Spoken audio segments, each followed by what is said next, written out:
بہت اہمیت والی بات ہے، تو ذہن میں رہے گی تو بہت فائدہ ہوگا۔ اسلام کی تاریخ میں دو اہم شخصیتیں، ایک شخصیت کا تعلق تو جناب رسول اللہ صلی اللہ علیہ وسلم کے زمانے سے ہے، اور وہ صحابی رسول تھے، ساری دنیا پہچانتی ہے، وہ حضرت سیدنا امیر معاویہ رضی اللہ تعالیٰ عنہ ہے، جن کا وفات کا معاملہ اسی مہینے کے اندر ہوا ہے۔ اور دوسری شخصیت جو ہے، ایک صدی ہجری یعنی 101 ہجری میں رجب کے مہینے کے اندر وفات پائے، وہ سیدنا عمر بن عبدالعزیز رحمۃ اللہ علیہ۔ یہ دونوں شخصیتیں اسلامی تاریخ کی زبردست اہم شخصیتیں ہیں۔ عمر ابن عبدالعزیز 101 کے اندر وفات پائے ہیں، رجب کا مہینہ تھا۔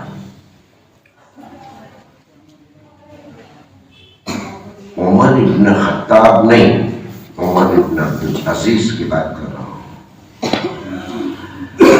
تو یہ دونوں اہم شخصیتیں ہیں۔ اگر کوئی سمجھداری سے بات کو سنے تو ان کو بہت سے مسائل کا حل بھی میری تھوڑی سی بات کے اندر مل جائے۔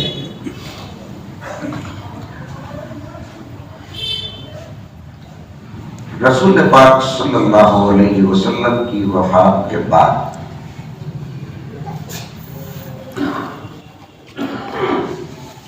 ابو بکر و عمر رضی اللہ تعالیٰ عنہ کے دونوں خلافت کا وقت آیا۔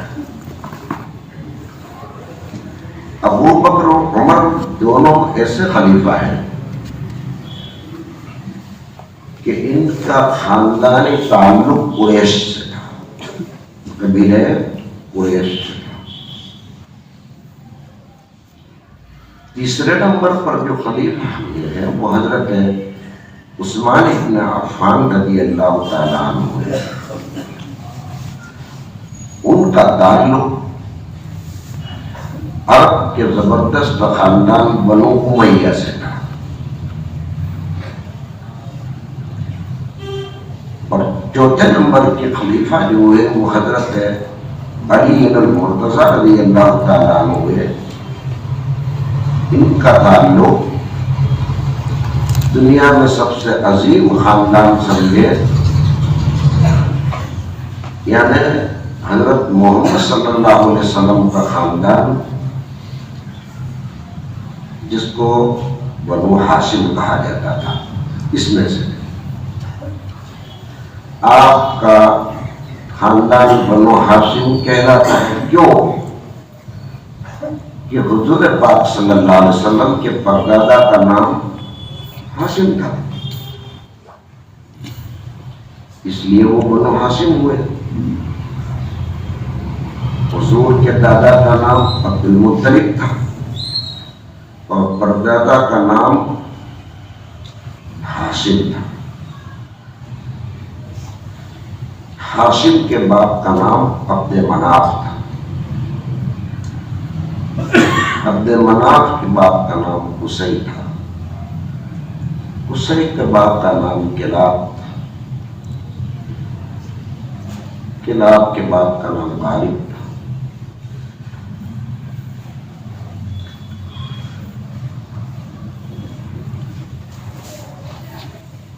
غالب کے باپ کا نام مرہ تھا، مرہ کے باپ کا نام مدرکہ۔ مثلا یہ اس میں بنو ہاشم کیونکہ درمیان میں ہاشم حضور کے دادا تھے، تو نبی کریم صلی اللہ علیہ وسلم کا پورا خاندان کو کہا جاتا تھا بنو ہاشم۔ تو پہلے دو ابو بکر اور عمر کا تعلق تو قبیلہ قریش سے تھا، لیکن تیسرے نمبر کا تعلق بنو امیہ سے تھا، اور چوتھے نمبر پر حضرت علی کے تشریف کا تعلق بنو ہاشم سے تھا، حضور خاندان میں تھے۔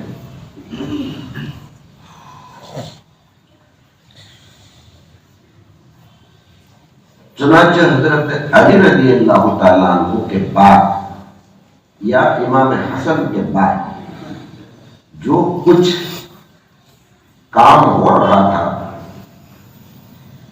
وہ بنو امیہ میں ہو رہا تھا۔ حضرت علی بنو ہاشم میں سے تھے، حضرت علی کو شہید کر دیا گیا، حضرت حسن کو خلافت بھی دی گئی تھی کچھ مہینوں کے لیے، لیکن 6 مہینے کے بعد یہ معاملہ پورے کے پورا حضرت امیر معاویہ جو بنو امیہ میں سے تھے ان کے ہاتھ میں چلا گیا۔ امیر معاویہ رضی اللہ تعالیٰ عنہ جس وقت عالم اسلام کے خلیفہ ہوئے ہیں، اس سے پہلے ملک دمشق پر 20 سال تک ملک دمشق کے حکمران رہے۔ ملک دمشق کے وہ حاکم 20 سال سے تھے، لیکن اس درمیان میں حضرت حسن سے صلح ہو گئی، اور عالم اسلام کا خلیفہ جب تسلیم کیا گیا حضرت معاویہ رضی اللہ تعالیٰ عنہ کو، تو دوسرے 20 سال پورے عالم اسلامی کے خلیفہ کے طور پر حضرت معاویہ کو پہچانا جاتا تھا رضی اللہ۔ جلیل القدر صحابی تھے،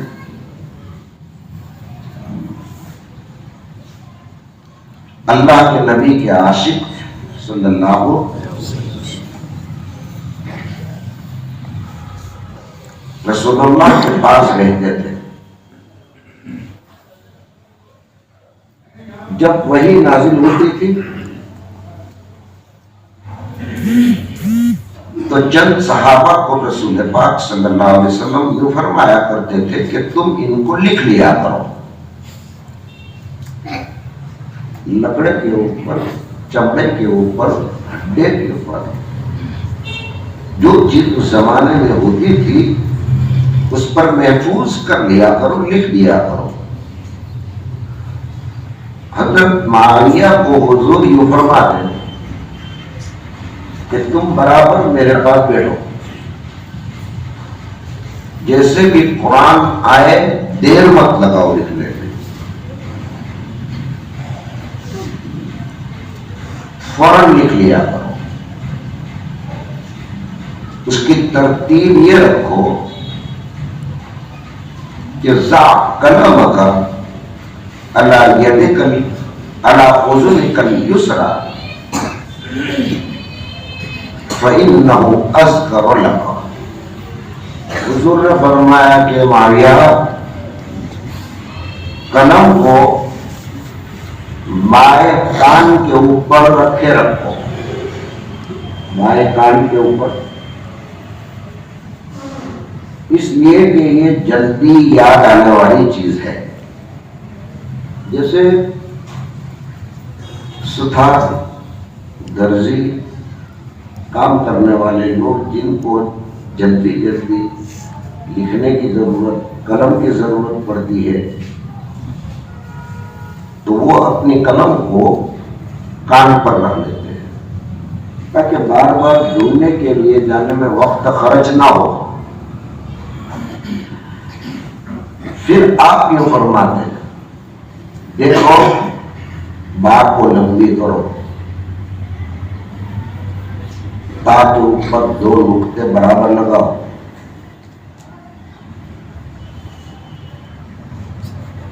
یہاں پر جن کے اندر ایک نقطہ ڈالو، رسم قرآن کہتے ہیں اس کو، رسم قرآن، لکھنا سکھائے، لکھنا سکھائے۔ اس کو برابر لکھو رسم قرآنی. یہ رسم قرآنی آج تک چلتا ہے. اگر آج بھی کوئی رسم قرآنی کے خلاف چیز کو لکھے تو یہ حرام ہے. آج بھی رسم قرآنی کے خلاف نہیں لکھ سکتے. تو حضرت معاویہ رضی اللہ تعالیٰ عنہ کو حضور نے فرمایا کہ ذا قلمک علی اذنک الیسری فإنہ اذکر لک. ہمیشہ قلم برابر تمہارے بائیں کان کے اوپر رہنی چاہیے کہ میں جب بھی کہوں کہ فوراً اس کو لکھ لو. یہ قرآن لکھنے کی ترتیب. یہ ایک اور بات تھی کہ جیسے ہی قرآن نازل ہوتا تھا اللہ کے رسول صلی اللہ علیہ وسلم اس کو یاد نہیں کر لیتے تھے. آپ کو تو حفظ ہو جاتا تھا. آپ جلدی جلدی قرآن پڑھتے تھے اور یاد کر لیتے تھے. کبھی کبھی تو جبرائیل نے آ کر آپ کو یوں کہ جلدی جلدی آپ نہ کرو, ہم آپ کو یاد کروا ہی دیں گے, ہم آپ کو یاد کروا ہی دیں گے, آپ جلدی. لیکن آپ جلدی جلدی قرآن پڑھتے کہ مجھے یاد ہو جائے. حضور پاک صلی اللہ علیہ وسلم پورے قرآن کے حافظ, جتنا نازل ہوتا تھا وہ آپ کے ذہن میں رہتا تھا. آپ حافظ تھے قرآن کے. قرآن نے ایک جگہ پر کہا لا تحرک به لسانک لتعجل به. آپ زبان کو جلدی جلدی حرکت کر کے ایسا نہ کریں. لا تحرک به لسانک لتعجل ان علینا جمعہ وقرآنہ. ہم سب کچھ یاد کروا دیں گے, جمع کر دیں گے, یاد کروا دیں گے. آپ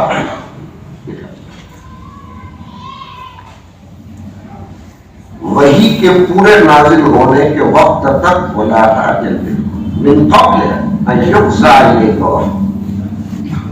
آپ جو جبرائیل آپ پر نازل کر رہے ہیں اس کو برابر سنو, جلدی نہ کرو, یاد کریں ہم کروا دیں گے سب. اور قرآن نے کہا کہ پھر اس قرآن کو, اس کلام کو ہم سمجھائیں گے بھی آپ کو. ثم ان علینا بیانہ, اتاریں گے ہم, یاد بھی ہم کروا دیں گے اور سمجھا بھی ہم دیں گے. قرآن کے اندر جتنی تفصیل فصل اللہ تفصیلا, جتنا کچھ بھی ہے اس کو ہم آپ کو سمجھا دیں گے. حضرت معاویہ رضی اللہ تعالیٰ عنہ لکھتے ہیں قرآن پاک کو رسول اللہ کے حکم پر لکھتے. اگر کوئی آدمی حضرت معاویہ پر کچھ شک کرے نعوذ باللہ من ذالک, تو اس کا مطلب یہ ہوا کہ وہ قرآن پر شک کر رہا ہے. اللہ کے کلام کے لکھنے والے کے بارے میں اگر کوئی حرف کہے یا کوئی شک کرے تو اس کا مطلب تو یہ ہوا کہ قرآن کے شک, اللہ کے کلام کے اندر. صحابہ سب کے سب عدول ہیں. اللہ کے نبی حضرت محمد صلی اللہ علیہ وسلم کی خدمت میں رہنے والے جتنے بھی تھے, 1,00,000 یا اس سے زیادہ جتنے بھی تھے, ان سب کے بارے میں قرآن نے کہہ دیا ہے کہ سب کی ہم نے مغفرت کر دی ہے. میرے نبی کے پاس 1,00,000 سے زیادہ جتنے بھی ہیں صحابہ جنہوں نے میرے نبی کو دیکھ لیا ہے ایمان کی حالت میں, ایمان کے حالت میں وہ مرے ہیں. نبی کو ایمان کے حالت میں دیکھ لیا ہے, ایمان کی حالت میں وہ دنیا سے گئے ہیں۔ میرے نبی کا دیکھ لینا یہ اتنی بڑی فضیلت کی چیز ہے کہ ان کی ساری چیزوں کو میں نے معاف کر دیا۔ نبی کا دیکھنا ہی، اللہ کے رسول کے چہرے انور کو دیکھ لینا ہی اتنی بڑی بات تھی کہ سارا کچھ معاف۔ اور معاف ہی نہیں، اللہ پاک نے ان کے بارے میں قرآن میں اعلان دے دیا کہ میں ان سے راضی ہو گیا ہوں، خوش ہو گیا۔ اب اگر قرآن جملہ صحابہ کے بارے میں اپنے رضامندی کا اعلان کر دے اور اس کے بعد 1400 سال کے بعد آ کر کوئی آدمی یوں کہے کہ حضور کے ساتھی سے یہ غلطی ہوئی تھی تو وہ گمراہ ہے، کیا ہے؟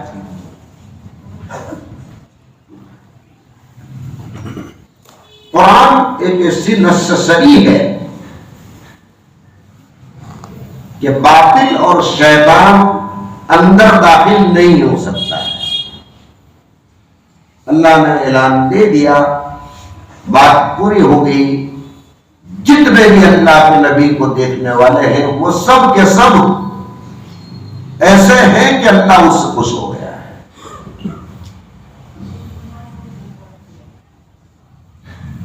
اور اللہ نے اپنے کلام میں بھی اعلان دوسرا بھی دے دیا کہ جتنے بھی تھے اللہ کے نبی کو دیکھنے والے ایمان کی حالت میں سے ہر وقت ان کا ایک ہی کام تھا کہ اللہ کی رضا کو تلاش کرو، بس کوئی کام ہی نہیں تھا۔ ان کا ایک ہی کام، ہر کام میں اللہ کی رضا۔ تو پوری جماعت کے بارے میں اللہ نے کہہ دیا، اس میں حضرت معاویہ بھی داخل رضی اللہ۔ اللہ نے کہا جس طرح میرا نبی محمد ہے صلی اللہ،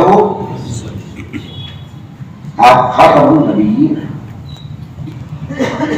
تو میرے نبی کے ساتھ رہنے والے جتنے ہیں وہ بھی میری ہی خوشی کو چاہنے والے لوگ ہیں، چاہے وہ ابو بکر ہو، معاویہ ہو، یا 1,00,000 سے زیادہ صحابہ میں کوئی بھی ہو، سب کا مقصد ایک ہی ہے کہ میں خوش ہو جاؤں گی، ان سے میری رضا حاصل ہو جائے۔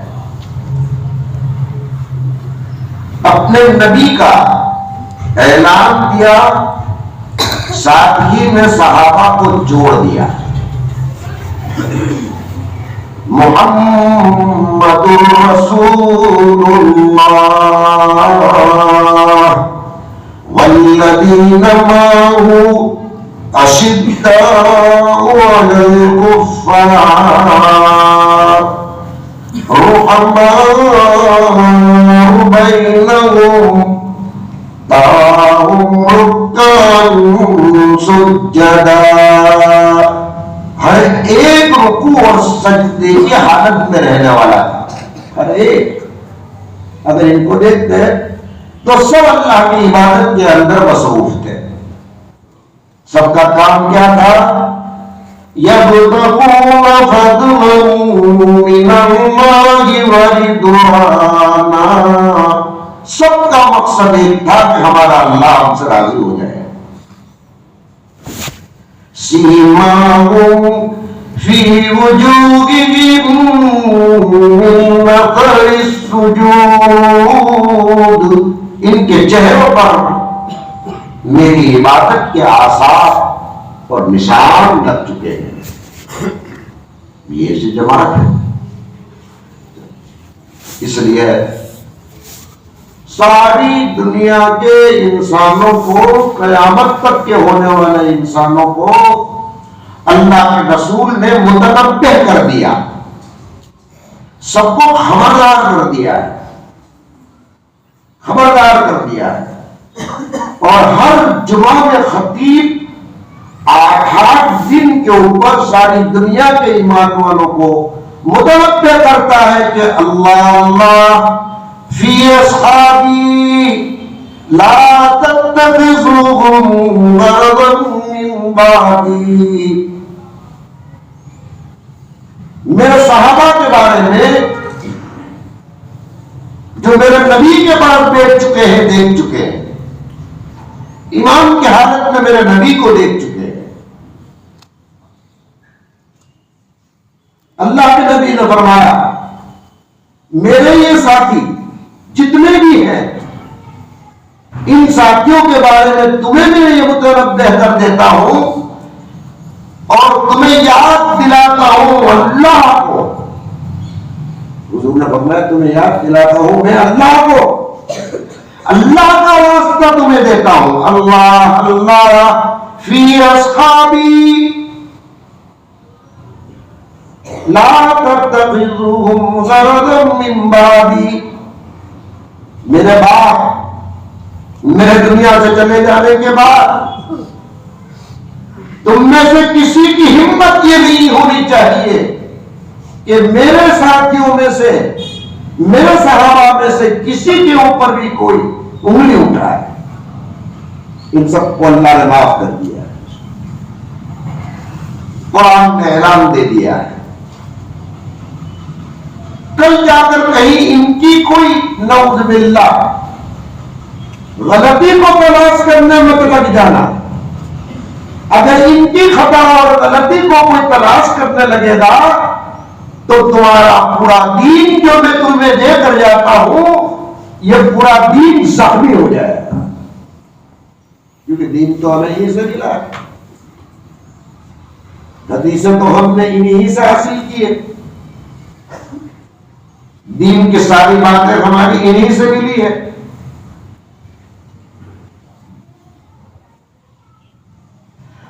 فَمَنْ أَحَبَّهُمْ فَبِحُبِّي أَحَبَّهُمْ، میرے ایک بھی ساتھی سے اگر تم محبت کرو گے کسی بھی صحابی سے تو اس نے گویا مجھ سے محبت کی۔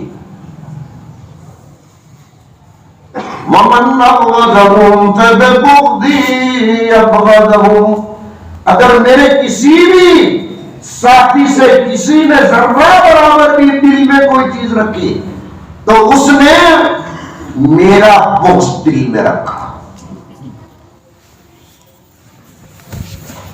وَخَيْرُ الْقُرُونِ قَرْنِي، سب سے بہترین زمانہ میرا ہے، حضور نے فرمایا صلی اللہ علیہ وسلم سب سے بہترین زمانہ میرا زمانہ ہے۔ ثم الذین یلونہم، پھر میرے بعد کا زمانہ یعنی صحابہ کا زمانہ ہے۔ ثم الذین یلونہم، پھر میرے صحابہ کے بعد تابعین کا زمانہ ہے۔ یہ 3 قرن ہے، 3 زمانے ہیں اور یہ بہترین زمانے ہیں۔ 3 زمانوں کے گزر جانے کے بعد جو فتن دنیا کے اندر ظاہر ہوں گے، جیسے لوگ دنیا میں آئیں گے وہ الگ چیز بن جائے گی۔ 3 زمانے بہترین ہیں۔ حضور کا زمانہ تو آپ حیات صلی اللہ علیہ وسلم، دوسرا زمانہ صحابہ کو تو یہ حضور کی صحبت یافتہ ہے، اور تیسرا زمانہ تابعین کا کہ انہوں نے صحابہ کی صحبت پائی ہے، براہ راست صحابہ کی صحبت انہوں نے پائی۔ یہ بات اس لیے بھی میں کہتا ہوں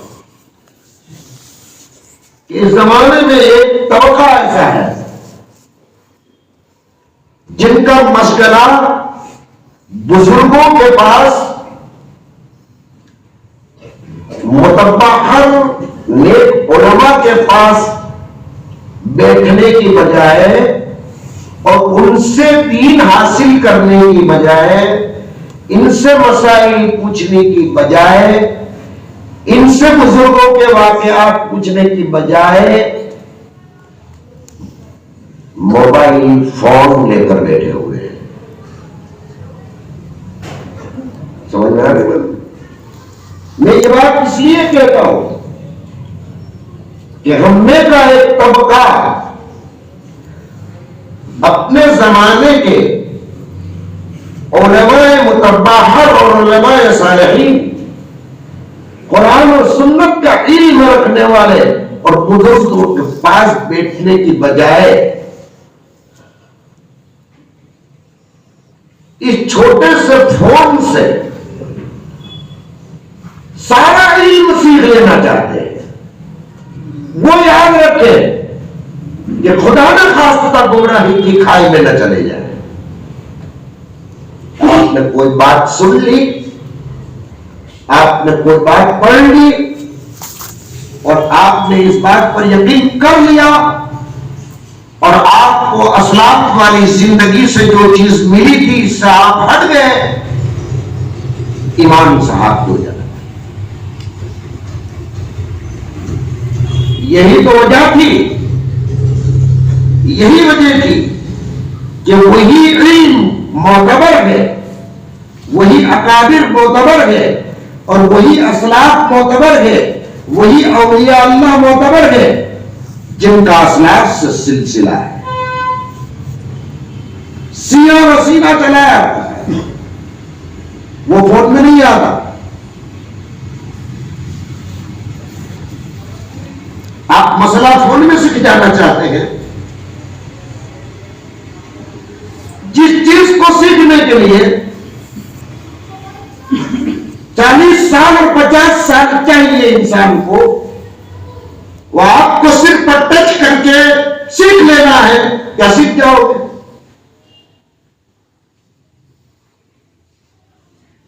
آپ نے بیان کر رہے ہیں، پہلے یہ دیکھیے کون ہے، کیا ہے، کون سی بات کر رہا ہے، بات میں سازش کیا ہے، اس میں کیا حقیقت ہے، اس کا تعلق کس سے ہے، کس سلسلے سے ہے، کس مسلک سے ہے، وہ آدمی کہاں سے متعلق ہے، کچھ بھی نہیں جانتا. اور ایک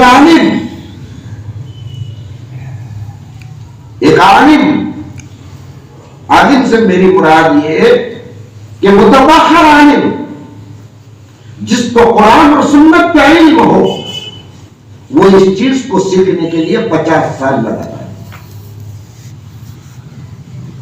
عالم نہیں بن جاتا آدمی جلدی، اور ہزاروں کتابوں کو ادھر ادھر کرتا ہے. علماء کو، شیوخ کو، سلاسل کو وہ جانتا ہے،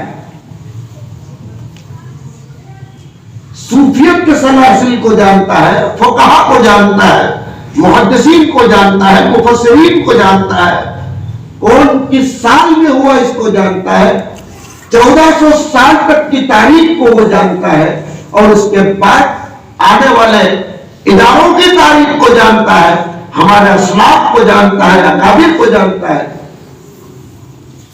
اس سے بات کو سیکھنا چاہیے اور پوچھنا چاہیے. اس پٹڑی سے جو آدمی ہٹ جاتا ہے وہ صحابی کو بھی نعوذ باللہ غلط سمجھنے لگ جائے گا. اپنی عقل کو دخل دے کر خود کو عالم بنانے کا مت سوچو کبھی بھی، پوچھنا ہی پڑے گا. آج میں آپ سے عرض کروں، 50 سال سے مانگرول میں بیان کر رہا ہوں، خطیب ہوں، بیان کر رہا ہوں. مجھے پوچھنا پڑتا ہے، الجھن ہو جاتی ہے، آدمی پوچھنا پڑتا ہے، اس کے لیے سفر کرنا پڑتا ہے، اس کے لیے کتابیں منگوانی پڑتی ہے، اکابرین علماء کو پوچھنا پڑتا ہے کہ یہ چیز آئی ہے. خود فیصلہ نہیں کر سکتے، ہم فیصلہ نہیں کر سکتے. جو چیز برسوں کے بعد پیدا ہو، اس کو ہم تھوڑی دیر میں سیکھ لینا چاہتے ہیں. ہزاروں واقعات دنیا میں ایسے ہیں. جب آخر اللہ کا مرید خدمت کی. اللہ کا نیک بندہ تھا. تو کہہ دیا کیا چاہیے, میں اللہ سے دعا کروں آپ کو مل جائے.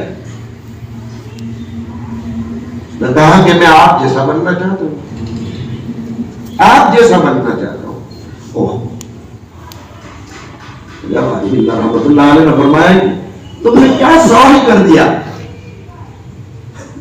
تم کوئی چیز مانگ لیتے مجھ سے, میں اللہ سے دعا کرتا بھی جاتی, لیکن تم نے ایسی چیز مانگی ہے کہ میں 7 سال کی محنت کے بعد جو چیز وجود میں آئی ہے اور مجھ میں آئی ہے وہ آپ تھوڑی دیر میں لے لینا چاہتے ہو, یعنی مجھے تو آپ جیسا ہے. ٹھیک ہے ملاقات کر لو. جیسے ہی ملاقات معاہدہ کیا وہی ختم ہو گیا. جس چیز کے اٹھانے کی طاقت نہیں ہے, ایک چیز کو آہستہ آہستہ اٹھاتا ہے آدمی, آہستہ آہستہ اس چیز کو آگے لے جاتا ہے. 1 کلو اٹھا, 2 کلو اٹھا, 3 کلو اٹھا, اتنی طاقت پیدا ہو گئی تو 4 کلو اٹھاتا ہے. لیکن پورا بوجھ اگر آدمی ایک ہی وقت میں اٹھانا چاہے گا یہ کام مشکل ہے, برداشت نہیں. کبھی بھی یہ نہ سوچے, کبھی بھی کوئی بیان چیز نہ کرے, کبھی بھی ایسا عقیدہ نہ بنائے جو ہم نے ٹچ کر کے دیکھا ہو. دین اس میں آئے گا ہی نہیں. دین کے لیے اسلاف کی صحبت, تسلسل, سینہ بسینہ, زندگی کا ایک بہت بڑا وقت لگانا پڑتا ہے. اس کے بعد یہ چیز پیدا ہوتی ہے. اس لیے کہا کہ صحابی اللہ کا رسول کا ساتھی ہوتا ہے صلی اللہ جس نے نبی کو ایمان کی حالت میں دیکھا ہے. یہ عظیم شرف ہے کہ کوئی رسول اللہ کو ایمان کی حالت میں دیکھ لے. قرآن نے اعلان دے دیا کہ وہ جنتی ہو گیا. اللہ نے نبی کو دیکھنا ہے صلی اللہ علیہ وسلم, اور ایمان کی حالت میں, اور ایمان کی حالت میں بات ہو گئی. اگر ان کے اوپر کوئی انگلی اٹھائے تو یقین سے سمجھو کہ ایمان سے وہ خارج ہو گیا, پورا دن وجہ ہو گیا. اس کا شیطان گمراہ کرتا ہے. ساری دنیا کے انسانوں کو جمعہ کے دن جتنے نماز پڑھنے والے آتے ہیں ان کو مترف پہ کیا جاتا ہے, اللہ اللہ فی اصحابی لا تتخذوهم غرضا من بعدی فمن احبهم فبحبی احبهم ومن ابغضهم فببغضی ابغضهم وخير القرون قرني ثم الذين يلونهم ثم الذين يلونهم. یہ بہترین زمان ہے. ان 3 زمانوں کے بعد جو کچھ آنے والا ہے مبارک, اس زمانوں کی بہترین کی شہادت رسول اللہ صلی اللہ علیہ وسلم نے دی. کیسے لوگ امیر معاویہ رضی اللہ تعالی عنہ عالم اسلام پر 40 سال تک حکومت کرتے ہیں, اور 40 سال کے بعد وفات کا وقت آتا ہے. سب کو جمع کرتے ہیں اور جمع کر کے یہ فرمایا کہ دیکھو فلانی جگہ پر میرے گھر کے اندر میرے پیارے آقا حضرت جناب محمد رسول اللہ صلی اللہ علیہ وسلم کے ناخن پڑے ہوئے ہیں, کٹے ہوئے ناخن کٹے ہوئے. اور اسی جگہ پر دوسری ڈبیا کے اندر میرے پیارے آقا جناب رسول اللہ صلی اللہ علیہ وسلم کے بال مبارک بھی پڑے ہوئے ہیں. یہ دونوں لے آؤ گے, میرے پاس رکھ دو.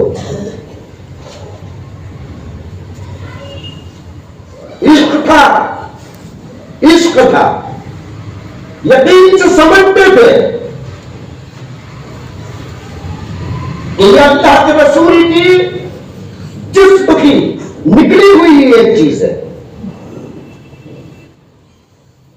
اللہ کے رسول کے جسم سے کوئی چیز لگ گئی صلی اللہ علیہ وسلم تو اس کا مقام تو بڑھ جاتا ہے. ایک پتھر باہر پڑا ہوا اس پر کتا نہیں پیشاب کرتا ہے، لیکن مسجد میں لگ گیا اس پر کوئی تھوک کر دے گا. نسبت بہت بڑی چیز ہے. نسبت ہو گئی، مقام بڑھ گیا. رجب کا مہینہ ہے، آپ نے سنا ہوگا اس واقعے میں ایسا آتا ہے کہ جب اللہ کے رسول کو معراج ہوئی تو آپ کے سینے کو چاک کیا گیا اور دل کو زمزم کے پانی سے دھویا گیا تھا. کس سے؟ زمزم کے پانی سے. زمزم کا پانی بھی کتنا مبارک پانی ہے. لیکن جب محدثین اس حدیث کی تصریح پر آئیں گے تو وہاں پر یہ لکھیں گے کہ پانی میں دنیا میں سب سے بہتر پانی کون سا؟ پانی میں دنیا میں سب سے بہتر پانی کون سا؟ تو وہ روایت جو امام بخاری نے نقل کی ہے وہ سامنے لائیں گے کہ ایک بار ایسا ہوا تھا کہ حضور صحابہ کے ساتھ جا رہے تھے، پانی ختم ہو گیا تھا. اللہ کے رسول نے فرمایا صحابی سے برتن لاؤ خالی. اس میں اپنی انگلیوں کو ڈال دیا. آپ کی انگلیوں سے، پانچوں انگلیوں سے پانی کا پھوارا نکلا. برتن بھر گیا پورا. صحابہ نے اس برتن سے پانی پیا، وضو کیا. اگر اس روایت کو صحیح مان لیا جائے، اگر اس روایت کو صحیح مان لیا جائے اور صحیح ہے تو آپ زمزم سے بھی بڑھ کر مقام اس پانی کا ہو جائے گا جو ہمارے پیارے آقا کی انگلیوں سے نکلا ہے صلی اللہ علیہ، کیونکہ اس پانی کا تعلق رسول اللہ سے ہو گیا. پانی کا تعلق لمبی چوڑی بحث ہے، لیکن میں آپ کو یہ بتاؤں کہ اللہ کے رسول کے ساتھ جو چیز لگ گئی اس کا مقام بڑھ جاتا ہے. زمزم کے پانی کا ایک مقام ہے. محدثین نے لکھا ہے اگر دنیا میں آب کوثر کا پانی بھی بڑا ہوا ہوتا اور آب کوثر کے پانی کا جو اللہ پاک کل پلانے والے ہیں جنتیوں کو اللہ کے رسول کے ہاتھ سے صلی اللہ علیہ وسلم، اگر اس پانی کا مقام زمزم سے بڑا ہوتا تو رسول اللہ کے قلب کو دھونے کے لیے کوثر کا پانی لایا جاتا. لیکن کوثر کا پانی لایا نہیں گیا. کس پانی سے دھویا گیا؟ اس سے معلوم ہوا کہ زمزم کا پانی کوثر کے پانی سے بھی بڑا ہوا. لیکن اگر بخاری شریف کی اس روایت کو مان لیا جائے جس میں انگلیوں میں سے پانی نکلا تھا تو اس پانی کا مقام زمزم سے بھی بڑا ہو جائے گا. اس کا مقابلہ دنیا میں کوئی پانی نہیں کر سکتا صلی اللہ علیہ. ہر چیز کا ایک مقام ہوتا ہے، ہر چیز کا ایک مقام ہوتا ہے. ہمیں اور آپ کو کیا حق ہے کہ ہم معاویہ کے بارے میں کوئی بات کریں رضی اللہ تعالی. ہر چیز کا ایک مقام ہے، اس مقام کے اوپر اس چیز کو. اس لیے ہمارے حضرت حکیم الامت مجدد ملت مولانا اشرف صاحب تھانوی رحمۃ اللہ نے فرمایا جو مٹی محمد صلی اللہ علیہ وسلم کے جسم سے لگتی ہے مدینہ میں، کون سی؟ جو مٹی، جو زمین پیارے آقا کے جسم سے آپ کی قبر شریف میں لگ رہی ہے، اس مٹی کا مقام عرش الہی سے بھی بڑھتا ہے. جس سے عرش ہے، کیونکہ اللہ تعالیٰ تو بیٹھنے سے پاک ہے. عرش ہے لیکن بیٹھنے سے اللہ پاک پاک ہے. لیکن یہ مٹی کس سے لگ گئی ہے؟ یہ زمین اللہ کے رسول کے جسم سے لگ گئی صلی اللہ. جب ان چیزوں کا مقام اتنا بڑھ جاتا ہے تو اللہ کے رسول رات دن جو مسواک کرتے تھے، اگر کوئی آدمی وہ مسواک کو سنت ادا کرے تو اس میں کتنی برکات آ جائے گی، کتنی برکت آ جائے گی. آپ کہ ہر عمل میں برکت ہے، ہر حکم میں برکت ہے، ہر سنت میں برکت ہے، اور جس میں اثر لگنے والی ہر چیز کا مقام بڑھ جاتا ہے. آپ اپنے قبر شریف میں حیات ہے، زندہ ہے، حیات ہے، اور خاتم النبیین. حضرت ماریہ نے فرمایا جاؤ گھر میں ناخن ہے، ناخن کا اور بال مبارک ہے، یہ دونوں میرے پاس رکھتے ہیں. میری وفات ہو جائے، میں جب جانے لگوں دنیا سے، مجھے تم کفن دے دو. کفن دینے کے بعد یہ ناخن اور یہ بال مبارک، یہ دونوں میرے ناک کے اندر، دونوں ناک کے اندر ڈال دیں.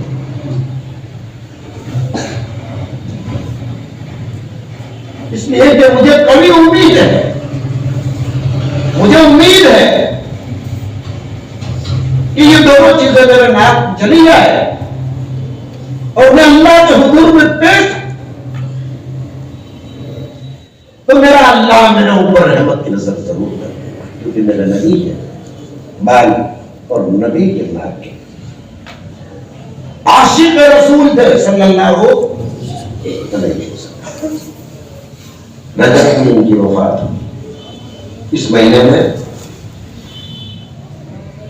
وفات. اللہ حضرت ماریہ کے درجات کو بلند فرمائے. اسی خاندان کا، اسی بنو امیہ کے خاندان کا 101 ہجری کے اندر حضرت ماریہ ہی کے خاندان میں ایک اتنا عظیم شخص پیدا ہوا، عمر ابن عبدالعزیز. ان کی وفات بھی رجب کے اندر. عمر ابن عبدالعزیز خلافت راشدہ کا ایک نمونہ تھا. ابو بکر، عمر، عثمان، علی کی خلافت کا ایک نمونہ حضرت عمر ابن عبدالعزیز. مدینہ شریف میں رہتے تھے. سلمان ابن عبد الملک، یہ بنو امیہ کے خاندان کے بادشاہ لوگوں نے جو کچھ ظلم کیے ہیں اللہ ہی جانتا ہے.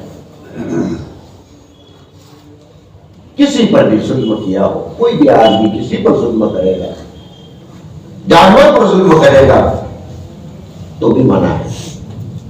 تو کسی انسان پر اور اس میں صحابہ پر یا کوئی اہل بیت کے اوپر اگر کوئی ظلم ہوا ہے تو اللہ اسے چھوڑتا نہیں. بنو امیہ کے بادشاہوں عجب ہی تھا، الگ ہی تھا.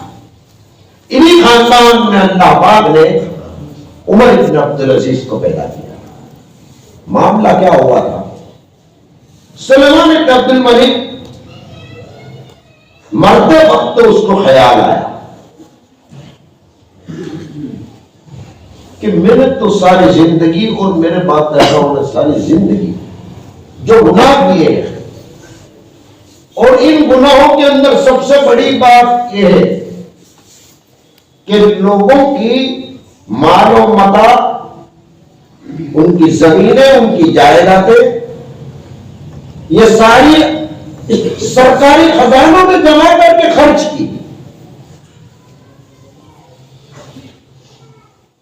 قبضہ کر لیا.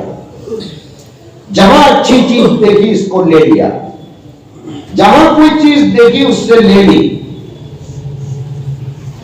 رعایا کے اوپر ظلم، اچھی چیز تھی نہیں. سلیمان ابن عبد الملک کا جب زمانہ آیا، بنو امیہ کی سلطنت رہی برسوں تک، تو سلیمان ابن عبد الملک نے سوچا کہ یہ گناہ کیسے معاف ہو گئے، یہ گناہ معاف کیسے ہو گئے؟ میں مر رہا ہوں، میرے باپ دادا مرے، زمین اسی جگہ پر پڑی ہوئی ہے، لوگوں کو پریشان کیا ہے، ظلم کیا ہے، وہ کسی ایک اللہ والے کے پاس گیا، اس زمانے کا وہ بولا اللہ پڑا، اور وہاں جا کر اس نے مشورہ لیا کہ میں مر رہا ہوں، اللہ میرا مواخذہ نہ کرے، ظلم بہت کیا ہے، میرے باپ دادا نے نہیں کیا، کیا شکل ہے آپ بتاؤ، میں وہ کام کرنے کے لیے تیار ہوں۔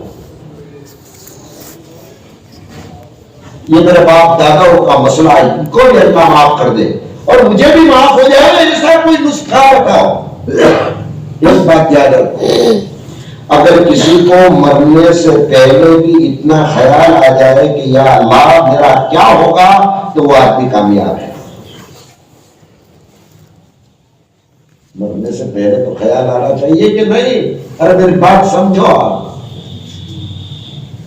موت سے پہلے تو انسان کو خیال آئے کہ مجھے کیا کرنا چاہیے، میرے پاس دوسروں کی کتنی ملکتیں ہیں۔ اگر موت سے پہلے بھی انسان کو خیال نہ آئے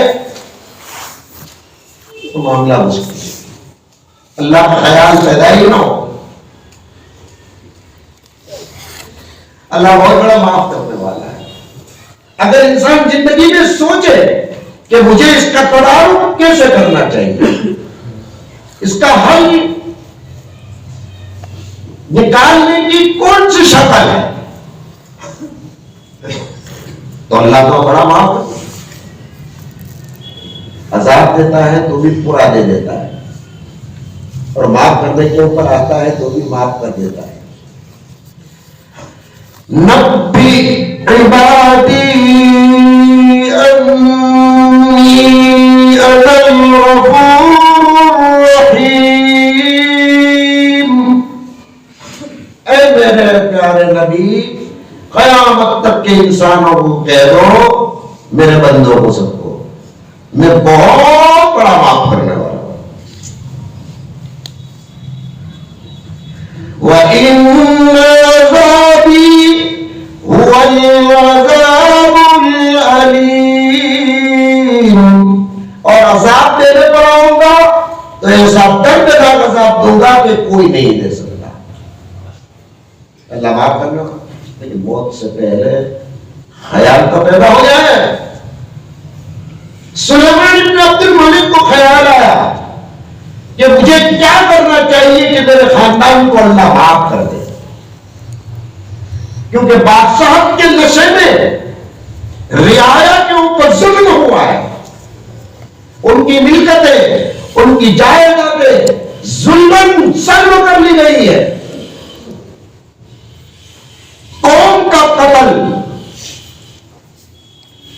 اہل بیت کا قتل، یہ عظیم گناہ ہے، یہ کوئی معمولی گناہ نہیں ہے۔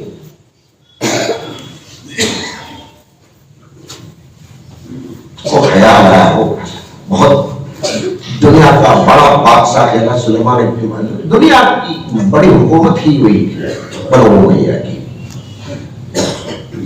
اس نے یہ مسجد بنائی ہے، مسجد جو بنو امیہ مسجد اموی ہے نا دمشق میں، مسجد اموی دمشق کی، وہ انہوں نے بنائی ہے۔ اتنی عظیم مسجد ہے، اتنی بڑی مسجد ہے، اور اتنی روشن مسجد ہے کہ شاید دنیا میں اس کا نمونہ مشکل ہے۔ مسجد بنو امیہ، مسجد اموی، اور بعض علماء نے اس جگہ پر لکھا ہے کہ اس میں ثواب بھی زیادہ ہے نماز پڑھنے کا۔ ایک مفسر میری نظر میں گزرتا ہے، تفسیر روح البیان میں علامہ اسماعیل بن حقیر والدین کی تحت میں یہ بات لکھی ہے، جو بتاؤں آپ کو۔ بسم اللہ الرحمن الرحیم والتین والزیتون وطور سینین وهذا البلد الامین. اس کے نیچے اس عظیم مفسر نے ایک بات لکھی ہے کہ یہ تین جو ہے اس جگہ پر اس وقت میں مسجد عمری قائم ہے. جو عمری ہے نا مسجد بنو امیہ میں. آگے جا کر لکھتے ہیں کہ یہ ہود علیہ السلام کا انجیر کا باغ تھا. کیا تھا؟ ہود علیہ السلام کا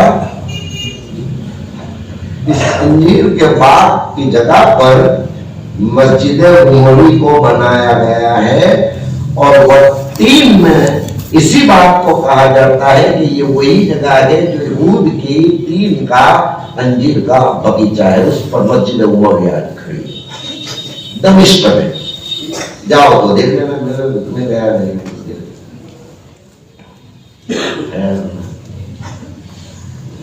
اور اسی جگہ پر حضرت معاویہ کی دفن ہے جابیہ کے پاس دمشق کے اندر. معاویہ سلیمان ابن عبد الملک تو حضرت معاویہ کے بعد بہت برسوں کے بعد آئے اس خاندان میں حکومت پر آئے.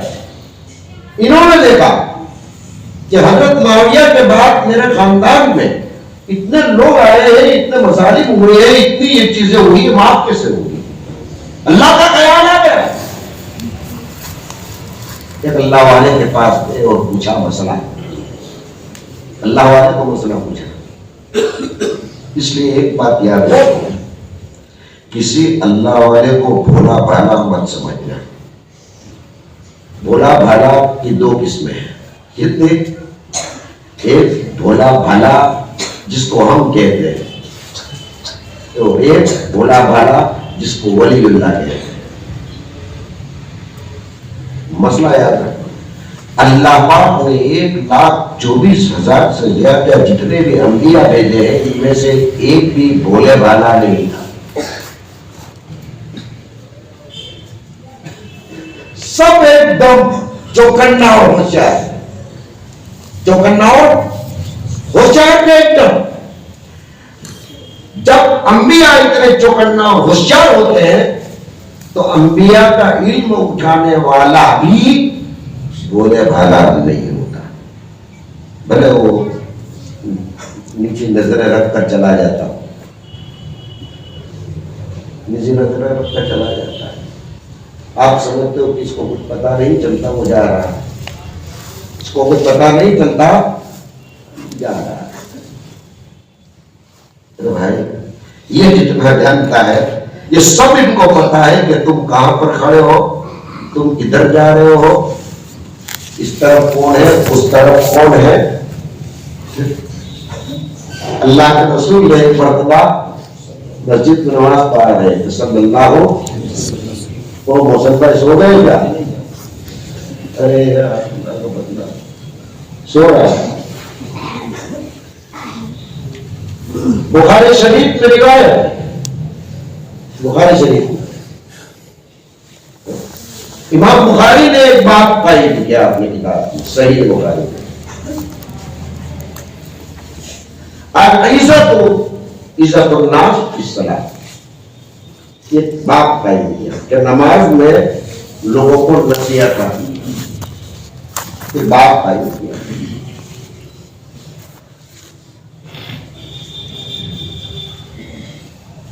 اس میں بیان کیا کہ رسول اکرم صلی اللہ علیہ وسلم نے ارشاد فرمایا کہ میرے صحابہ تم لوگوں کو ایسا لگتا ہے کہ میں نماز پڑھاتا ہوں تو میں خالی محراب کو دیکھتا ہوں, تم کو یوں لگتا ہے کہ میں نماز پڑھ رہا ہوں تو میری نظر محراب ہی ہے. خدا پاک کی قسم میں تم کو پیچھے بھی برابر دیکھ رہا ہوں, داہنے بھی دیکھ رہا ہوں, بائیں بھی دیکھ رہا ہوں, آگے بھی دیکھ رہا ہوں. کیا ہو رہا ہے؟ ساری چیزیں مجھ پر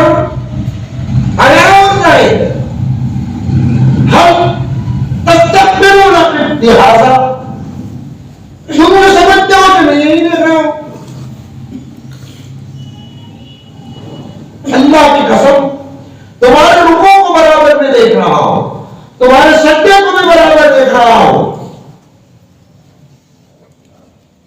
نبی کا یہ عالم ہوتا ہے، جو بھی ہو سکتا ہے پیچھے آگے بھی ہو، نبی کے معجزہ ہو پیچھے بھی آگے ہو۔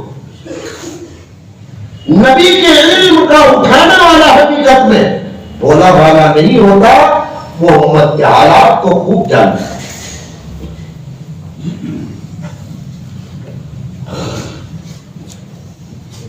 لوگ اپنی زبان میں کہہ دیا کرتے ہیں مولوی صاحب کو کچھ پتا نہیں ہے، اس کو کیا پتا ہے، اس کی دوڑ تو مسجد تک ہے، ملا کی دوڑ۔ ایک بار مجھے ایک آدمی نے کہا کیا آپ نے مفتی ابراہیم صاحب کو دیکھا تھا؟ میں نے کہا ہاں۔ کون ہمارے جو انتقال کر گئے نا مفتی ابراہیم صاحب مانگرول والے رحمت اللہ علیہ، بڑے بزرگ تھے، میں دیکھا ہے، میں ان کی صحبت میں بھی بیٹھا ہوں، میں پڑھتا تھا اس زمانے میں ان کے جنازے میں شریک نہیں ہو سکتا کیونکہ پڑھنے کا دور تھا، پورا سال میرا آنا ہوتا نہیں تھا، کیونکہ اتنے بڑے تھے، لیکن ایسے بڑے آدمی تھے کہ ان کو پتا نہیں تھا کہ مسجد کے اندر، جمعہ مسجد کے اندر عام تھے، وہ بھی ان کو پتا نہیں تھا۔ میں نے کہا اچھا، اتنا بڑا آدمی کہ جمعہ میں جو 50 سال تک اللہ کے سامنے ممبر پر رو رہا تھا، جنت اور جہنم تک کا ان کو اتنا یقین ہو گیا تھا، اس آدمی کو یہ نہیں تھا، عام مسجد میں تو بھی پتا نہیں تھا، تو کہاں وہ کہتے تھے۔ ایک مرتبہ کسی نے پوچھا نا تو انہوں نے یوں کہا مسجد میں عام ہے؟ کیا پوچھا؟ مسجد میں عام؟ برابر تھا، مسجد میں کہاں عام تھے، وہ تو باہر سیٹ کے اندر تھے، جو مسجد کے اندر جمع کرنا عام ہے، عام کے درخت اندر ہے، تو مفتی صاحب نے صحیح جواب دیا تھا، مسجد میں عام ہے نہیں، وہ تو باہر عام تھے، یہ کہ نہیں پتا نہیں۔ کسی کو اتنا بھولا سمجھ کر یوں پھینک نہ دیا کرو کہ یہ کچھ نہیں جانتا، چادر اوڑھ کر جا رہا ہے، وہ ہوشیار ہوتا ہے۔ کیوں کہ ان کے پاس دنیا کا سب سے بڑا علم قرآن اور سنت کا علم ہے، جس کے پیچھے ساری دنیا ہے۔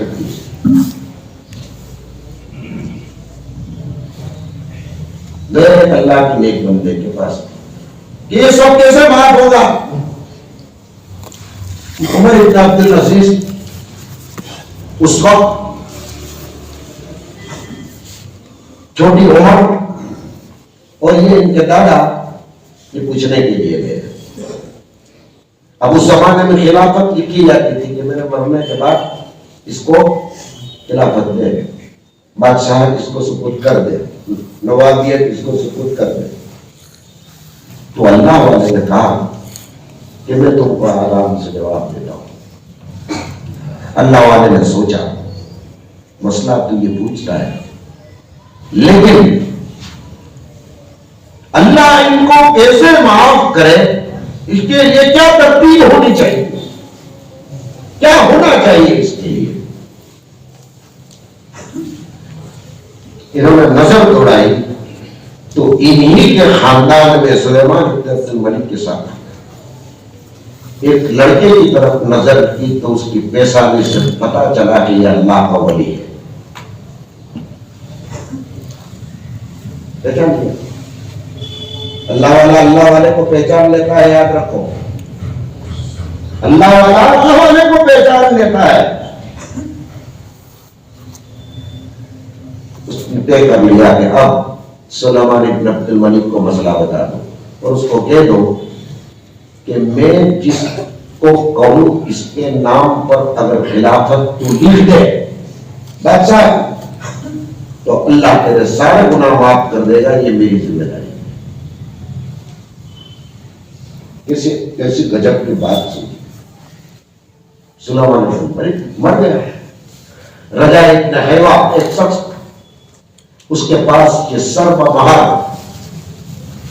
یہ کور تھا جس میں خلافت لکھی ہوئی تھی، کسی کو پتا نہیں تھا، کسی کو پتا نہیں تھا، اس نے بتایا نہیں، میرے مرنے کے بعد اس کو کھولا جائے منظر عام کے اوپر اور بیعت لے لی جائے اس آدمی سے، اس کو میرے بعد بادشاہ بنا دیا جائے۔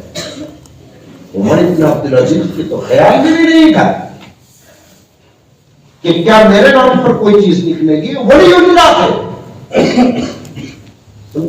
سارا کچھ ترک کر دیا تھا، یہ ظاہر بن چکے تھے جوانی میں۔ بنو امیہ کی سب سے بڑی خوبصورت لڑکی سے نکاح ہوا تھا عمر ابن عبدالعزیز کا فاطمہ سے،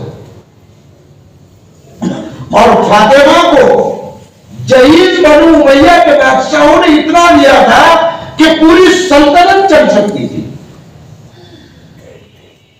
اتنا جہیز دیا تھا عمر ابن، لیکن عمر ابن عبدالعزیز کو کسی سے کوئی تعلق تھا نہیں، نہ حکومت سے نہ کچھ بھی۔ سلیمان ابن عبد الملک کے مرنے کے بعد وہ خط کھولا گیا، خط کھولا،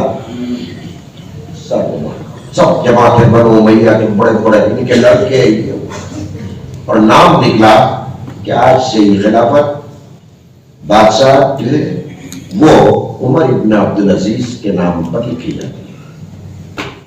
سارا مجمع حیران ہو گیا، بنو امیہ کے اتنے عمرا حیران ہو گئے کہ یہ کیا لکھا گیا ہے، یہ سلطنت کیسے سپرد ہو گئی۔ لیکن اس زمانے میں جس سپرد کر دی گئی وہ کر دی گئی، وہ بات میں بولتی نہیں تھی، ادھر ادھر کام نہیں ہوتا۔ عمر ابن عبدالعزیز مجمع میں دیکھا تو سو گئے، رو رہے ہیں، رو رہے ہیں۔ انہوں نے پوچھا کیوں روتے ہو، بات تو سنو۔ اتنا رو رہے ہیں کہ یہ امت کا بوجھ میرے سر پر، یہ بادشاہ بنوں میں اور امت کا بوجھ میرے سر کے اوپر آئے، ان کی رات دن کی نگرانی میرے سر پر آئے گی۔ سمجھایا، بجھایا،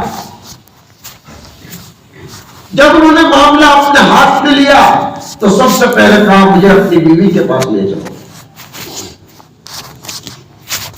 فاطمہ کے پاس لے چلو۔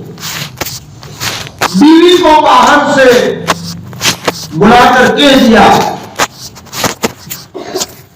کہ میرے نام پر یہ خط لکھا گیا ہے اور آج سب کو پتا چل گیا کہ میں بادشاہ کے طور پر آ چکا ہوں، آج کے بعد میں تیرا حق ادا کرنے کے قابل نہیں رہا۔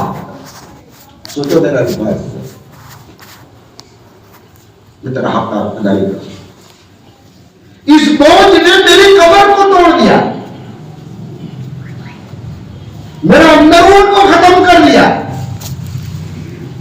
میں کس کس کی نگرانی کروں گا، کن غریبوں کی اور فقیروں کی، ساری امت کی میرے اوپر ذمہ داری ہے۔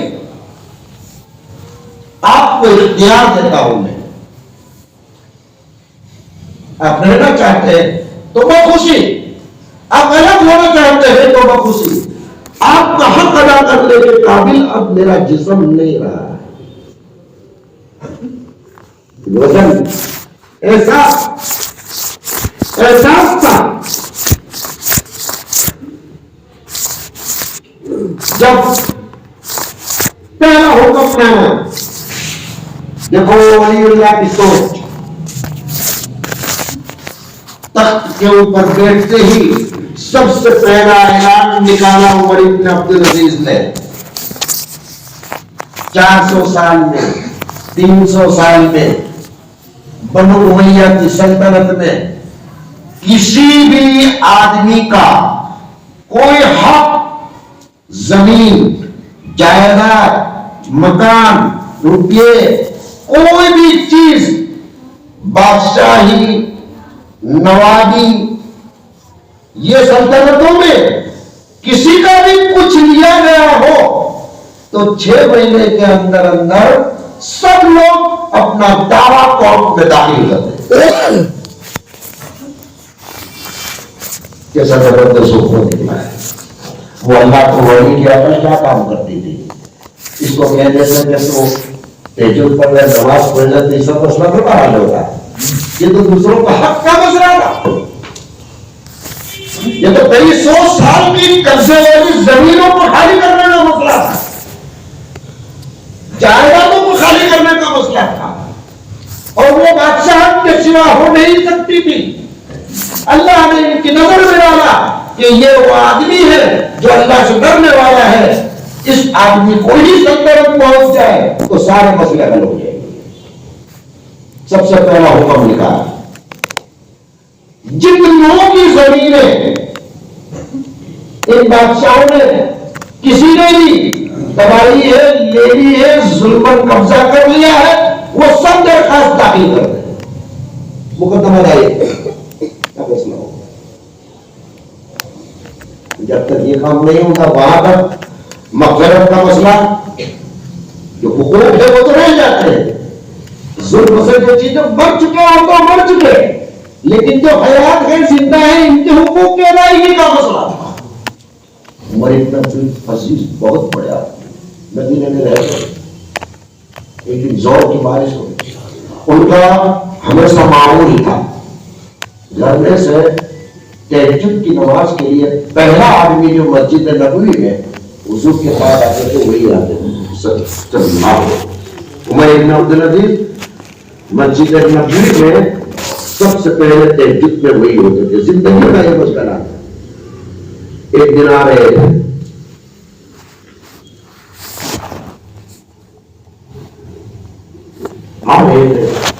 ایک آدمی سامنے ملا. آ رہے تھے تو کوئی مسجد سے نکل کر سامنے ملا. تابعین تھے, عمر بن عبدالعزیز تابعین تھے. انہوں نے عمر بن عبدالعزیز کو روکا. عمر بن عبدالعزیز سے کہا ٹھہرو, کہ رسول اللہ کی قبر اطہر کی دیوار گر گئی ہے. خبر نہیں کیا نہیں, اللہ کے رسول کی قبر اطہر کی دیوار کیا بات کی. حضرت عمر بن عبدالعزیز جلدی چلنے لگے مسجد نبوی کی طرف, اور اس کو کہا کہ تم ابھی کسی کو بتانا نہیں, مجھے دیکھ لینا دو. حضرت عمر بن عبدالعزیز فرماتے ہیں کہ میں مسجد نبوی کے قریب پہنچا تو خوشبوؤں کی لپیٹ نے مجھے گرا دیا. ایسی خوشبو آ رہی تھی کہ ساری جنت کے بھی آ رہی.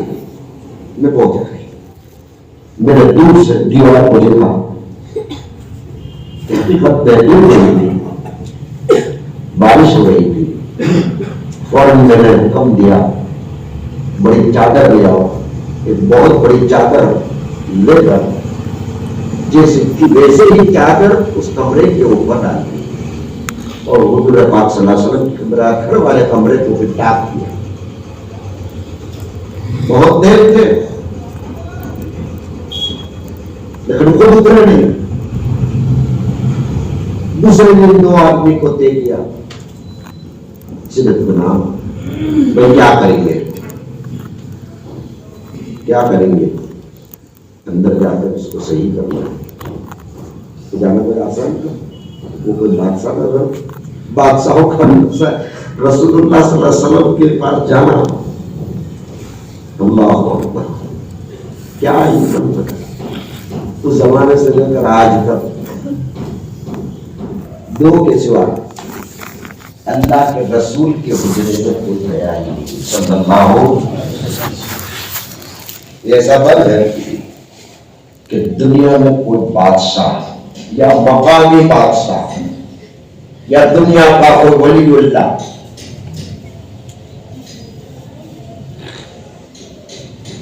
گیا ہی نہیں ہے. کہیں واٹس ایپ پر ٹیلی فون دیکھ کر کئی باتیں مت کریں. رسول اکرم صلی اللہ علیہ وسلم یہ حجرے پہ جانے کی ہمت اور طاقت نہیں ہے.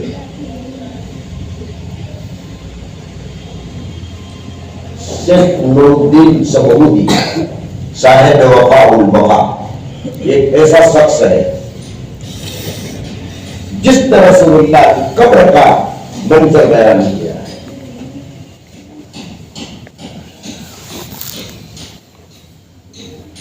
نور الدین سمودی، ان کو صاحب الوفا کیوں کہا جاتا ہے کہ ان کی یہ کتاب ہے بہت بڑی. اس زمانے میں یہ وہ شخص ہے نور الدین سمودی جس نے حضرت فاطمہ کے وہ اشعار نقل کیے ہیں. حضرت فاطمہ کے وہ اشعار نقل کیے ہیں جو آپ کو سنا دوں. صبت علی المصائب والنغا صبت علی سرنا لیالیغا. رسول اللہ کی وفات پر حضرت فاطمہ رضی اللہ تعالیٰ عنہا نے صحابہ سے یہ کہا تم کس ہاتھ سے میرے نبی کے میرے والد کی قبر کے اوپر مٹی ڈال دیتے ہو. میرے والد کی خبر بہت ہو رہی. اس وقت یہ اشعار حضرت فاطمہ نے کہے تھے صبت علی مصائب والنغا صبت علی سرنا لیالیہا. میرے باپ کی وفات کا غم اور صدمہ اور میرے باپ کی قبر میں اتر جانے کا صدمہ اگر سورج کے اوپر آ جاتا تو وہی تاریخ ہو جاتا. ایسا صدمہ ہوا. حضور کی وفات پر جو صدمہ میں نے دیکھا ہے ایسا دیکھا. ان اشعار کو علامہ سمودی صاحب الوفا والوفا نے اپنی کتاب کے اندر بیان کیے ہیں. یہ حوالے اس لیے دیتا ہوں تاکہ ہر چیز جو ہے وہ معتبر اسی وقت ہوتی ہے جب اس کا لکھنے والا اور اس کو کتاب معتبر ہوتی ہے. باقی تو بہت سے اشعار پڑھا کرتے ہیں اس سے کوئی مطلب نہیں ہوتا ہے.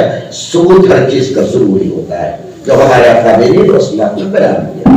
علامہ سمودی نے فرماتے ہیں گیا میں نے اندر دیکھا میں نے کیا کچھ اندر دیکھا ہے میری زبان بیان نہیں کر سکتی. اتنا ضرور ہے کہ میرے ناک کے اندر وہ خوشبو پہنچی ہے اس دن گویا میں جنت کے اندر کھڑا. ابو بکر عمر آرام فرما رہے ہیں. انہوں نے نقشہ باہر آ کر کہا کہ اندر اس طریقے پر قبریں بنی ہوئی ہے.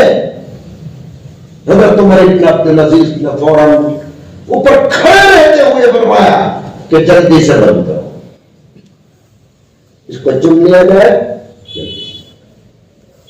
اس کے بعد تو تین عمارتیں پاس میں قائم ہوئی. کوئی دروازہ نہیں ہے.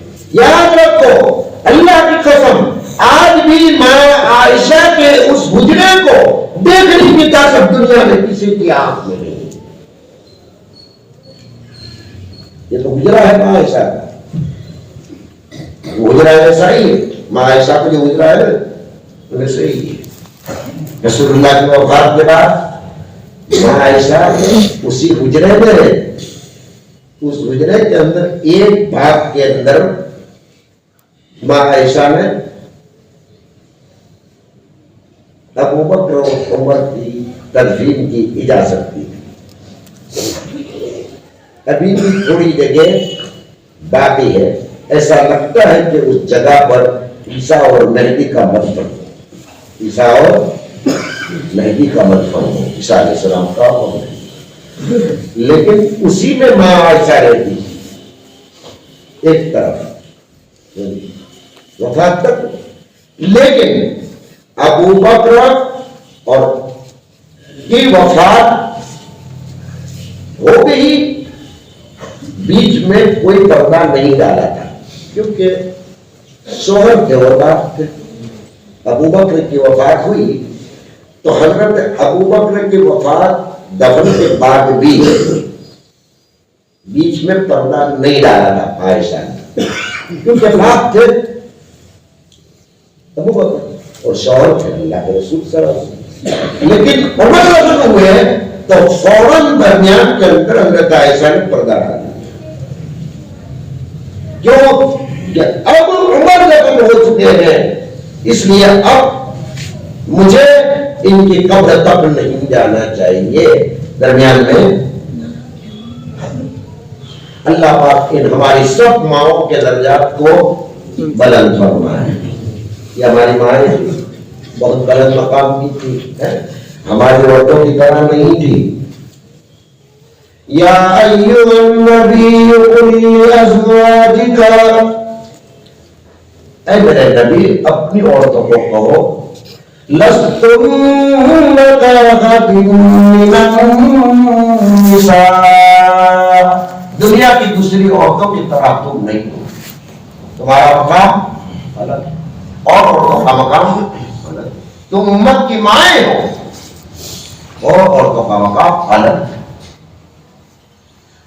عمر بن عبدالعزیز بڑے نیک آدمی، لوگ کہتے ہیں کہ عدل و انصاف کا ایک نمونہ آدمی ہے کہ شیر اور بکری ایک ہی گھاٹ کے اوپر پانی پی دیتی تھی، اس کے دل میں یہ ہیبت ہوتی تھی کہ عمر بن عبدالعزیز کا انصاف ہے اور عدل کا تقاضا یہ ہے کہ شیر اور بکری ایک گھاٹ کے اوپر پانی پی. حضرت عمر بن عبدالعزیز اللہ تبارک و تعالیٰ ان کے درجات بھی بلند فرمائے.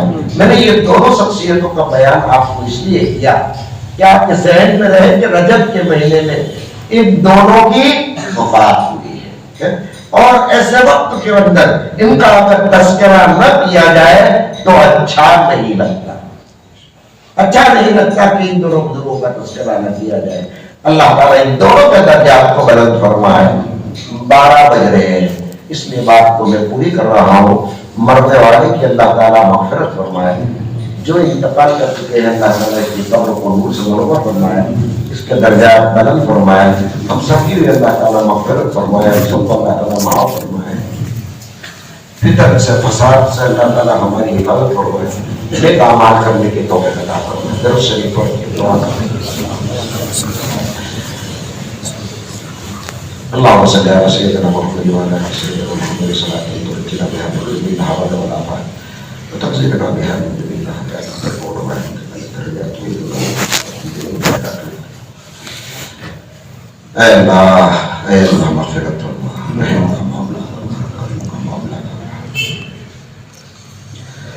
گزری ہوئی زندگی کے اندر ہوئے تیری نافرمانی تیری اے اللہ ساری زندگی کو معاف فرما دے. آنے والی زندگی کے اندر اے اللہ تیرا احکامات کی زندگی نیکیوں کے کرنے کی توفیق عطا فرما. اے اللہ معاف کرنا تیرا کام ہے، تو معاف کرنے کے اوپر آتا ہے تو ظالموں کو بھی معاف کر. تجھے کوئی روکنے والا نہیں ہے اے اللہ، اور تو عذاب دینے کے پر آیا ہے تو بھی تجھے کوئی روکنے والا. اے اللہ اگر تو ہم سب کو معاف کر دے تو تیرے خزانے سے کوئی کمی بھی نہیں ہو سکتی. اے اللہ تو معاف، ہمیں معاف کر دے، ہمیں ماں باپ کو معاف، ہمارے گھر والوں کو معاف کر دے، ہماری ماں بہنوں کو معاف کر دے، ہماری عورتوں کو معاف کر دے. دنیا کی زندگی بھی معاف کر دے، آخرت کی زندگی میں بھی معاف کر دے. دنیا کے اندر بھی عزت و اکرام عطا فرما. اے اللہ آخرت میں بھی ہمیں عزت عطا فرما، ذلت والی زندگی سے حفاظت فرما. آخرت میں بھی رسوائی سے تو ہماری حفاظت فرما. اے اللہ تو ہم سے راضی ہو گیا، ہم سے خوش ہو گیا. اے اللہ زندگی بھر کے گناہوں کو لے کر بھی اگر تیرے ساتھ نہ آ جائے، تیری رحمت سے اے اللہ ہمیں امید ہے. اے اللہ تیری رحمت بہت وسیع ہے. اے اللہ ہمیں معاف فرما دے. اے اللہ امت کو معاف فرما دے، امت کے حالات کو درست فرما دے. اے اللہ امت کے اندر جہاں کہیں اقلیت اکثریت میں ایمان والے رہتے ہیں، اے اللہ ان کے مال کی حفاظت فرما، ان کے جان کی حفاظت فرما، ان کے ایمان و اعمال کی حفاظت فرما، ان کی مسجدوں اور مدرسوں اور مکتبوں کی حفاظت فرما، ان کی نوجوان عورتوں کی حفاظت فرما، ان کے معصوم بچوں کی حفاظت فرما. اے اللہ حفاظت کرنے والا تو ہی ہے، اے اللہ بچانے والا تو ہی ہے. اے اللہ تو بادشاہوں کا بادشاہ ہے، اے اللہ داتاؤں کا داتا ہے. اے اللہ تیرا ہاتھ پھیلاتے ہیں، اس دعوت کو پھیلاتے ہیں. اے اللہ پوری دنیا میں ایمان والوں کی اے اللہ اے اللہ اے اللہ ان کے حالات کو خوب جانتا ہے تو. اے اللہ ایمان والوں کی حفاظت فرما. اے اللہ ایمان والوں کو حقیقی معنی میں ایمان نصیب فرما، اعمال صالحات نصیب فرما. اے اللہ امت پر آنے والے حالات کو تو خوب جان رہا ہے. اے اللہ ہماری حفاظت فرما، پوری امت کی حفاظت فرما. دین کا کام جہاں کہیں ہو رہا ہے اللہ تو اس میں فروغ نصیب فرما، اے اللہ مدرسوں میں برکت عطا فرما، قرآن حدیث کی تعلیموں میں برکت عطا فرما، اے اللہ ان میں ہر قسم کی مدد اور نصرت کے فیصلے فرما، اے اللہ مسجدوں کی حفاظت فرما، میناروں کی حفاظت فرما، مکتبوں کی حفاظت فرما، قرآن کی نسخوں کی حفاظت فرما، اے اللہ لوگ قرآن کو جلاتے ہیں، الہ العالمین اے اللہ تو خوب جانتا ہے دشمن دنیا کے اندر آ چکا ہے، اے اللہ دشمنوں سے ہماری حفاظت فرما، قرآن کی حفاظت فرما، قرآن کی تعریف کی حفاظت فرما، حدیث کی حفاظت فرما، رسول اللہ کے نورانی الفاظ کی حفاظت فرما، اے اللہ حفاظت کرنے والوں کی تو حفاظت فرما، حفاظت کرنے والوں کی تو مدد فرما، اے اللہ مدرسوں میں قرآن اور سنت کی حفاظت ہو رہی ہے، اے اللہ مدرسوں میں بھی تو حفاظت فرما، اے اللہ اپنے خزانے غیب سے تو ان مدرسوں کی مدد فرما، اے اللہ مسجدوں کی مدد فرما، علماء کی عمروں میں برکت عطا فرما، ہمارے اسلاف چٹائیوں پر رو رہے ہیں، اے اللہ تہجد میں رو رہے ہیں، اے اللہ امت کی غم و فکر میں رو رہے ہیں، رات دن تیرے سامنے سر رگڑ رہے ہیں، اے اللہ ان کی دعاؤں میں ہمارا حصہ نصیب فرما، دعوت و تبلیغ میں جانے والوں کی اے اللہ تو نصرت فرما، ان کی مدد فرما، اے اللہ ہماری جتنی جماعتیں چل رہی ہیں ان سب کی مدد فرما، چار جماعت کی جماعتیں بنگلہ دیش میں چل رہی ہیں ان کی مدد فرما، جن لوگوں کی جماعتیں چل رہی ہیں ان سب کی مدد فرما، جماعتیں آ رہی ہیں ان کے اللہ نصرت فرما، ہم سب کو جانے کی توفیق عطا فرما، ہم سب کو مدرسوں میں مسجدوں میں دعوت کے کام میں اللہ کے دین میں خرچ کرنے کی توفیق عطا فرما، سب سے حسن ظن نصیب فرما، سب سے اچھا گمان نصیب فرما، اے اللہ حسن ظن اور اچھے گمان کے ساتھ ہمارا خاتمہ بھی فرما، دنیا سے جا رہے ہو تو اے اللہ ہمارے دلوں میں کسی بھی ایمان والے کی کوئی برائی نہ ہو، اور اخلاص والے دل کے ساتھ تیرے سامنے متوجہ دل کے ساتھ ہم تیری ملاقات کریں، ایسے فیصلے نصیب فرما، ہماری دعاؤں کو اپنے فضل و کرم سے قبول فرما، وصلی اللہ تعالی علی سیدنا و نبینا و مولانا و حبیبنا و صفینا محمد صلی اللہ علیہ وسلم، سبحان ربک رب العزت عما یصفون و سلام علی المرسلین۔